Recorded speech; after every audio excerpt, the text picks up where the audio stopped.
احکام الہی۔ جوانی کا زمانہ طاقتور، منہ زور اور کڑا ہوتا ہے۔ جس وقت ہم جوان تھے اس وقت اس میں ضد بھی شامل تھی، اور سب سے بڑا فرق یہ تھا کہ ہم کو دنیا بھر کے سوالوں کے جواب آتے تھے۔ کوئی مشکل سے مشکل بات ہو ہم اس کو سمجھتے ہیں۔ یہ اس عمر میں ایک خاص طرح امتیاز ہوتا ہے۔ تو ہم نے ایک دن بابا سے یہ سوال کیا کہ سر آپ یہ بتائیں، اور تو ساری باتیں ہم سمجھ میں آ گئی ہے زندگی کی، یہ بتائیں یہ جو برے برے لوگ ہوتے ہیں، ناکارہ لوگ ہوتے ہیں جن کا سوسائٹی کو کوئی فائدہ نہیں ہوتا، جنہوں نے بہت سے ایسے مظالم ڈھائے ہوتے ہیں لوگوں پر کہ ان کو کوئی معافی نہیں ملنی چاہیے، وہ زندگی میں بڑے کامیاب ہوتے ہیں اور بہت اونچے درجوں کے ہوتے ہیں اور بہت اعلیٰ رتبے حاصل کرتے ہیں، اور جو لوگ بڑے اچھے ہوتے ہیں، بڑے نیک ہوتے ہیں، بڑے پاکیزہ ہوتے ہیں، وہ دھکے کھاتے رہتے ہیں۔ یہ ایک ایسا سوال ہے جو قدرتی طور پر ذہن میں پیدا ہوتا ہے۔ وہ مسکراتے رہے، اس بات کا کوئی جواب نہ دیا، اور ہم بڑے مایوس ہوئے اور واپس اپنی کوٹری میں آ کر بیٹھ گئے اور اپنے طور پر غور کرنے لگے کہ یہ عجیب ہے، یہاں بھی 2 نمبر کام کرنے والے لوگ ہیں، ان کی بڑی عزت افزائی ہے، اور جو اچھے والے ہیں وہ بیچارے مارے مارے پھرتے ہیں۔ کچھ معصوم لوگ ہوتے ہیں، ان کو کیوں سزا ملتی ہے زندگی میں؟ ایک 3 سال کا بچہ ہے اور وہ باہر نکلا سڑک پر اپنی گیند کو پکڑنے کے لیے، اور تیزی سے ایک کار آتی ہے اور اس کو کچل جاتی ہے۔ اب اس کا کیا قصور تھا؟ اس طرح کے بے شمار سوالات جو ذہن میں آتے تھے، جب بھی آتے تھے اب بھی آتے ہیں، اور ان کا جوانی اور بڑھاپے کے ساتھ کوئی تعلق نہیں، یہ بتدریج آتے چلے جاتے ہیں، اور میں سمجھتا ہوں جب تک انسان زندہ ہے وہ ضرور ان سوالوں کو فیس کرتا ہے اور ان کا جواب نہیں دے پاتا۔ ایک روز میں اور میرا ساتھی بہت بے چین ہوئے، اور ہمارے ساتھ ایک ایسا واقعہ گزرا جو ہمارے ساتھ نہیں گزرنا چاہیے تھا، کیونکہ ہم اپنے بھاوی بڑے اچھے آدمی تھے۔ لیکن ہم نے بابا جی سے پوچھا کہ سر یہ راز کھول کر ہمیں بتائیں ایسا کیوں ہوتا ہے؟ تو انہوں نے کہا دیکھو آپ لوگ جو ہیں اللہ کے حکم کے پابند ہیں، احکام الہی کے پابند ہیں۔ آپ لوگوں نے ایک عجیب صورتحال اختیار کر لی ہے کہ آپ فعل اللہ کے اوپر تنقید کرنے لگ گئے ہیں۔ فعل اللہ کے ساتھ آپ کا کوئی تعلق نہیں۔ اللہ بادشاہوں کا بادشاہ ہے، شہنشاہوں کا شہنشاہ ہے، جو چاہے اس کی مرضی کرے، لیکن آپ صرف اس کے احکام تک رہیں، اور فعل اللہ کے ساتھ آپ کا کوئی تعلق نہیں۔ ہم نے کہا سر یہ تو پھر کمال کی بات ہے، ہم تو پڑھے لکھے لوگ ہیں، اور ہم کو کالجوں اور یونیورسٹیوں میں یہی تعلیم دی جاتی ہے کہ تنقید کریں، باقاعدہ ڈسکس کریں، ڈائیلاگ کریں۔ انہوں نے کہا نہیں، آپ کا اور ان کا یہ رشتہ ہرگز ایسا نہیں ہے، تو آپ سے ہمیشہ یہ کوتاہی ہوتی ہے کہ آپ احکام الہی کو چھوڑ کر فعل اللہ کی طرف متوجہ ہو جاتے ہیں۔ یہ ایک نئی بات تھی جو بڑی قابل غور اور قابل توجہ تھی۔ پھر جب تھوڑا سا وقت اور گزرا اور ہم نے اپنے ارد گرد دیکھنا شروع کیا تو یہ محسوس کیا کہ واقعی ہماری توجہ فعل اللہ پر زیادہ رہتی ہے، اور ہم خواہ مخواہ اس میں دخل دینے کو ضروری سمجھتے ہیں۔ ہم ایک دفعہ کلفٹن گئے، ارادہ تھا کہ ساحل پر پکنک منائیں گے، بالکل پانی کے قریب جا کے ریت میں۔ وہاں جا کر کے دری بچھا لی، سامان رکھ دیا، اور اس کے اوپر تو پھر میں نے کہا کوئی لہر ایسی بھی آئے گی جو ہمارے اوپر چڑھ جائے گی، تو ہم نے کہا کوئی بات نہیں، پھر ہم بھاگ چلیں گے، دری کھینچ لیں گے، بڑا مزہ رہے گا۔ جب میری بیوی سارا سامان لگا رہی تھی چائے وائے کا، تو میں نے دیکھا کہ اس دری کے اوپر ایک چھوٹی سی چونٹی جو ہے وہ چلی جا رہی ہے۔ بڑا حیران ہوا کہ یا اللہ، سمندر کے پاس گھونگا، سپی یہ ہو سکتے ہیں، یہ چونٹی کا یہاں کیا کام، یہ کدھر سے آ گئی؟ پھر میں غور کر کے ایک افسانہ نگار کی حیثیت سے سوچتا رہا کہ یہ لالو کھیت سے چلتی چلتی 13 دن کی مدت میں سفر طے کر کے آج ساحل پر پہنچی ہے۔ لیکن پھر میں سوچنے لگا اس نے کیوں اتنی مصیبت اختیار کی؟ پھر میرے اندر سے آواز آئی کہ یہ بیچاری بہت بے چین تھی، گھر میں بیٹھی اس نے سوچا کہ میں جو یہاں پر رہتی ہوں تو میں جا کر سمندر کی حقیقت معلوم کروں گی، تو یہ سمندر کی گہرائی اور اس کی وسعت دیکھنے کے لیے یہاں تشریف لائی ہے، اور کہتی ہے کہ میں سمندر کو اچھی طرح سے سمجھنا چاہتی ہوں۔ تو یہی کیفیت انسان کی ہے کہ وہ اللہ کو، اس کی ساری گہرائی اور گہرائی کو ایک چونٹی سے بھی کمتر ہونے کے باوصف جاننے کی آرزو رکھتا ہے، جاننے کا تجسس اور شوق ہوتا ہے۔ تو ہم بیٹھے رہے، خیر ایک لہر آئی اور اس چونٹی کو ہمارے جائے نماز کو اور ہماری سب چیزوں کو بھگو کر گزر گئی۔ پھر مجھے خیال آیا کہ واقعی اللہ جو چاہے کرے، جس طرح سے مناسب سمجھے، لیکن اس کے باوصف دل کے اوپر ایک بوجھ ضرور ہوتا ہے۔ اور آپ بھی اپنی روزمرہ زندگی میں یہ سوال کرتے رہتے ہیں، اپنے دوستوں سے، اپنے گھر والوں سے، اپنے عزیز و اقارب کے ساتھ۔ تو ہمارے بابے یہ کہتے ہیں کہ اگر واقعی تم سچے ہو اور تم جاننا چاہتے ہو اور اس راز کو معلوم کرنے کی خواہش مند ہو، صرف یہ نہیں سری پائے کھاتے ہو یا نہاری کھاتے ہوئے، بروسٹ کھاتے ہوئے، اگر آپ سچ مچ جاننا چاہیں تو پھر اس کا ایک نسخہ ہے، بڑا سیدھا اور پائیدار نسخہ ہے۔ وہ یہ کہ آپ احکام الہی کے اندر پورے کے پورے داخل ہوں۔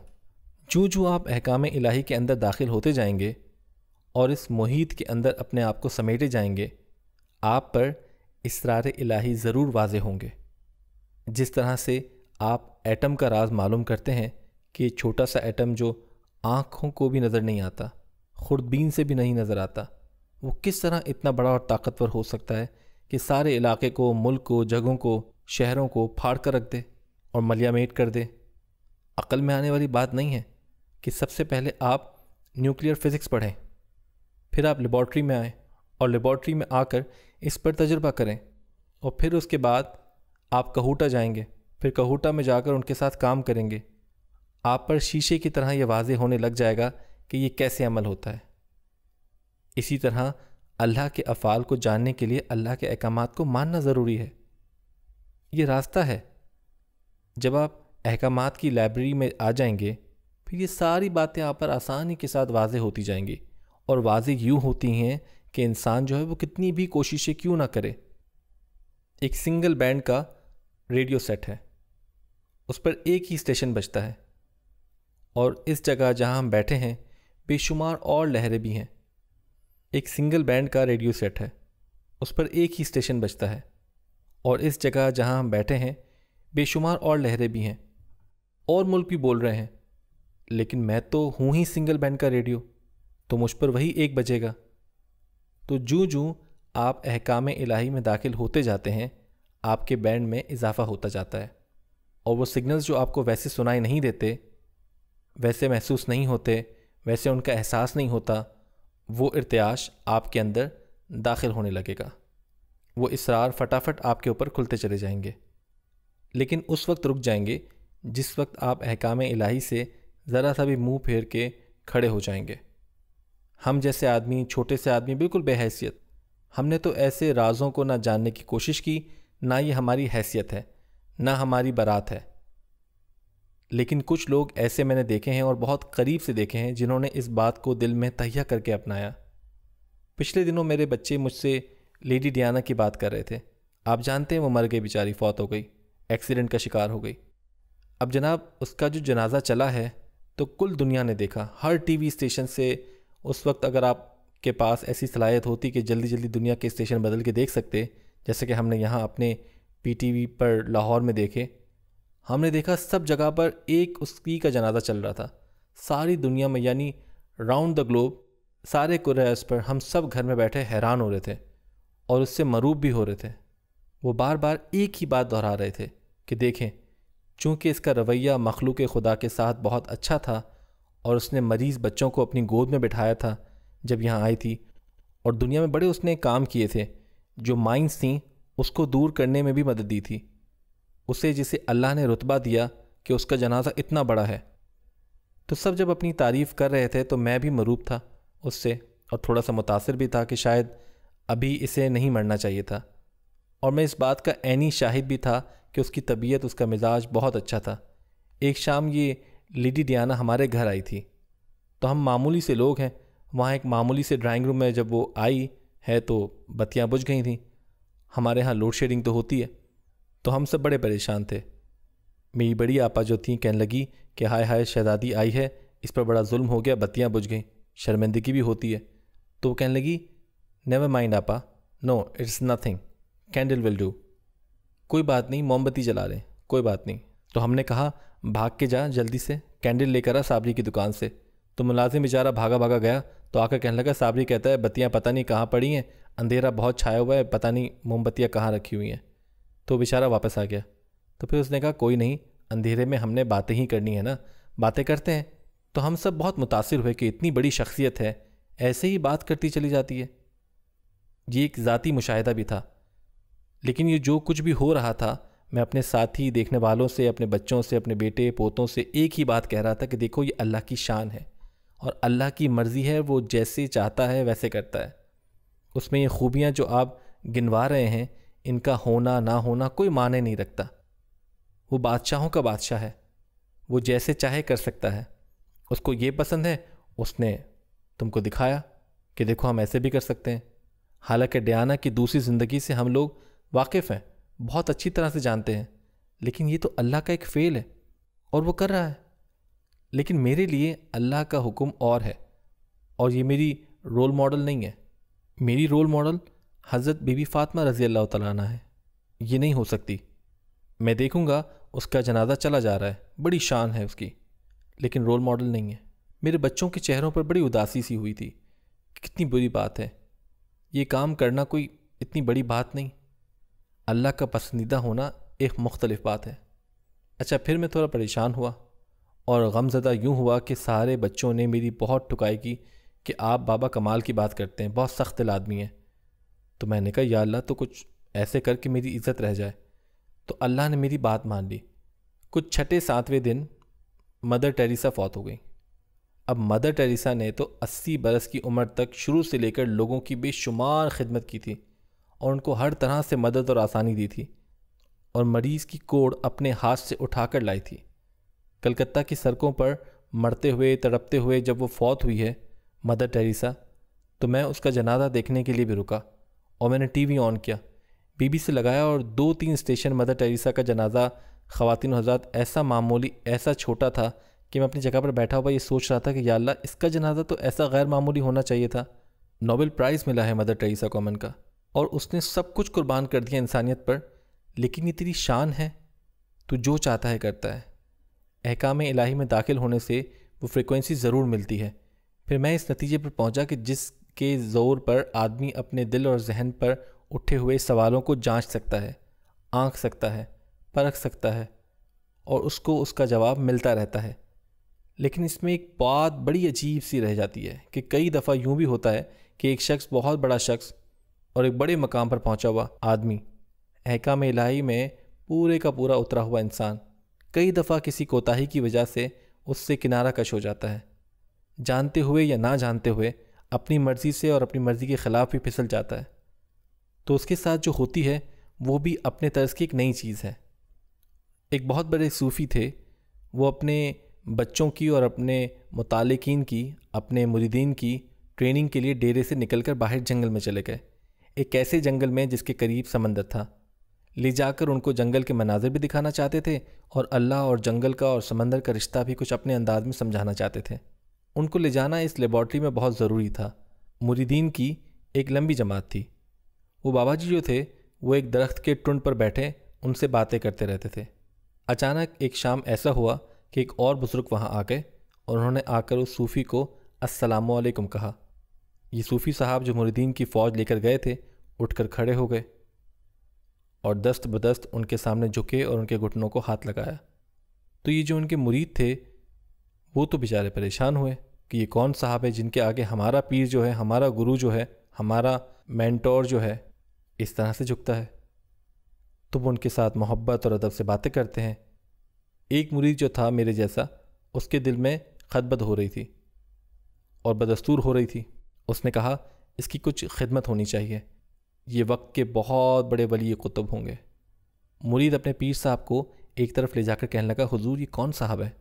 انہوں نے کہا یہ ولیوں کے ولی ہیں، اور ہم خوش ہیں کہ ان سے ہماری ملاقات ہو گئی، اور یہ امیر البحر ہیں، یہ سمندروں کے قطب ہیں، سمندروں کی ڈیوٹی ان کو سونپی گئی ہے۔ ہم اتفاق سے سمندر کے کنارے آ کر بیٹھے ہیں تو یہ ہم سے ملنے کے لیے آ گئے ہیں۔ تو اس نے کہا جی یہ تو بڑی اچھی بات ہے، یہ تو ہماری خوش قسمتی ہے، اس سے تو ہماری ترقی ہوگی، اور ان سے کچھ پوچھیں گے۔